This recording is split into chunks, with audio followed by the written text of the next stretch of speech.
I'll just come out and tell you what I think. I don't think Andrew and these guys are bad people, but the kind of liberal intellectual set always is above everyone. So that's their internal appetite, is to pick subjects like with Darkon, the last film they made. This is kind of Darkon 2. A weird niche, a subculture as they see it. But see, we're not that. We're trying to survive. It's a latch dish fight here. We're not just a subculture. And then they kind of analyze it and show our faults and our positive points. But it's still done from a position of on high. And so the film will be seen by those that hate us as a confirmation of what they believe. And then by people that love freedom, they see it and kind of like it because they get it and understand our message. But regardless, it only brings us more listeners. We win. Jennifer, thanks. Hollywood is about to unleash another blockbuster, Angels and Demons, from the same guy who brought you the Da Vinci Code. The story exposes a secret society called the Illuminati, but this shadowy group has a very real secret that stretches all the way to Arizona. Investigative reporter Tammy Leitner brings us a story of money, murder, and mystery right here in the Valley. We are under attack from an old enemy. Find Professor London. The race to save the Vatican and all of humanity from the clutches of the Illuminati is great fiction on the big screen. But the powerful organization is no myth. The Illuminati do exist. Our modern Illuminati mystery brings us to the most unlikely of places, Sun City, the quintessential retirement community. And among the retirees, a man with a secret.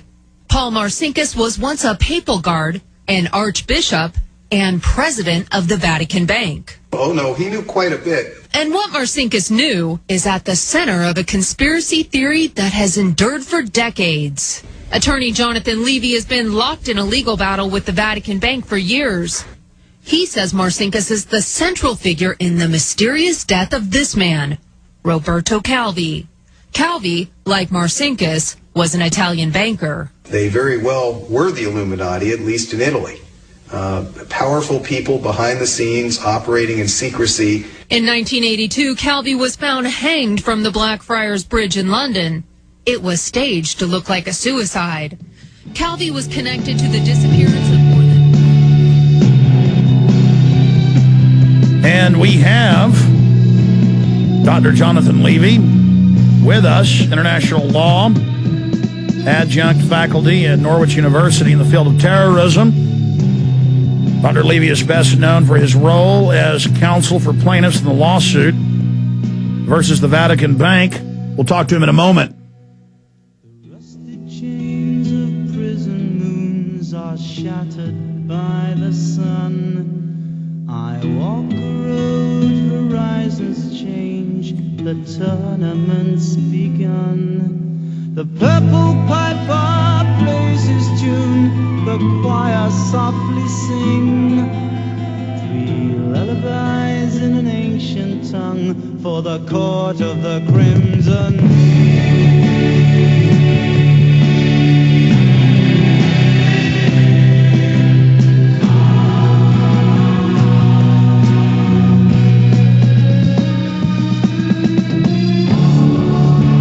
VaticanBankClaims.com is the website. Dr. Jonathan Levy joins us. He's obtained declassified documents and hundreds of previously unknown documents regarding a Vatican spy master. So people want to go inside the Vatican spy system, their international espionage systems, what they're up to.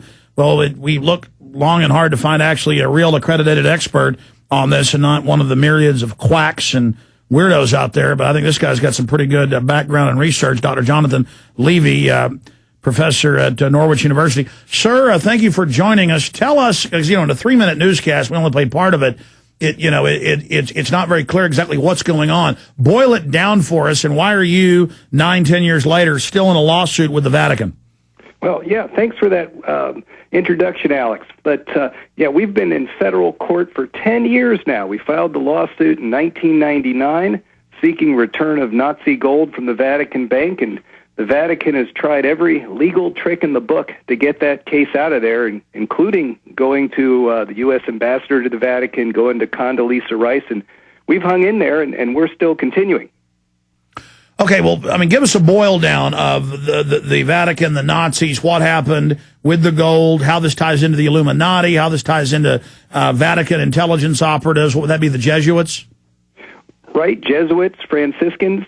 In fact, we're suing the Franciscan order as well. But to start at the beginning, as World War II was wrapping up, a group from former Yugoslavia called the Ustasha, which ran the Nazi puppet government in Croatia, started evacuating all the gold and loot they had gotten from concentration camps, whose victims mainly were Serbs, Orthodox Christians. And they were welcomed at the Vatican. A 10-truck convoy of loot was driven into St. Peter's Square and deposited at the Vatican Bank in 1946. U.S. intelligence knew about it, but none of this came out until 1997 or 1998 when the U.S. State Department released information. And we followed it up after that point, did the research, got the declassified documents, sued the CIA to get the declassified documents, and filed a lawsuit in federal court for return of the gold or an accounting of what happened to it. Well, obviously the Nazis had robbed much of Russia and Western Europe, the Mediterranean, and just unbelievable art, huge salt mines full of gold, diamonds, Rembrandts, and a lot of it disappeared to the U.S., the Russians, but also, as you were reporting, the Vatican.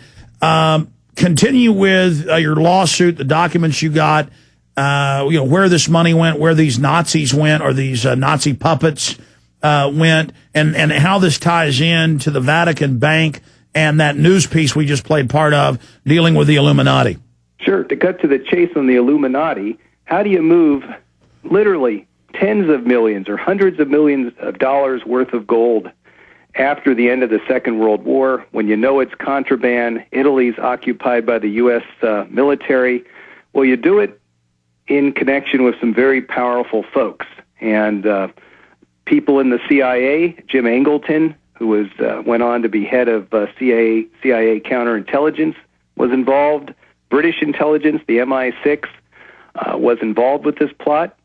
And it leads up into current banking at the Vatican Bank, going on into the Calvi murder and up into the 1990s with the breakup of Yugoslavia. Who financed all that? Who bought the arms for the Croatians? Where did the money come from? And we think we know the answer. The Croatians had actually served the Nazis, for those who don't know, and the Serbs, I'm not playing sides here, it's just facts, were asking Madeleine Albright, whose family they saved, including her, why are you doing this to us? And they just laughed at them. But I'm glad you know the history. That's why researching your stuff, it's so accurate for my own research. It's good to find somebody out there who knows more than I do. I don't know that much, but who is actually accurate. Now understanding all of this, I want to go through some of the history of that and bring it up to today. But how much loot does the Vatican have from their exploits worldwide? And I mean, is it true that they hoard a lot of it in Vatican City itself? Oh, that's a great question, and we found out the answer to that. In suing the Vatican Bank, we forced them to give up information about how they operate. Now, what they'll tell you is that they aren't really a bank. Well, it's probably true. They're more like a fencing operation masquerading as a bank.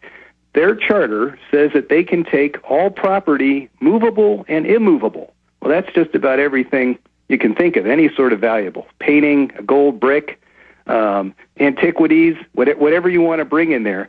The key to getting something into the Vatican Bank is the magic words, church property. If you can turn your loot, your stolen property, into church property,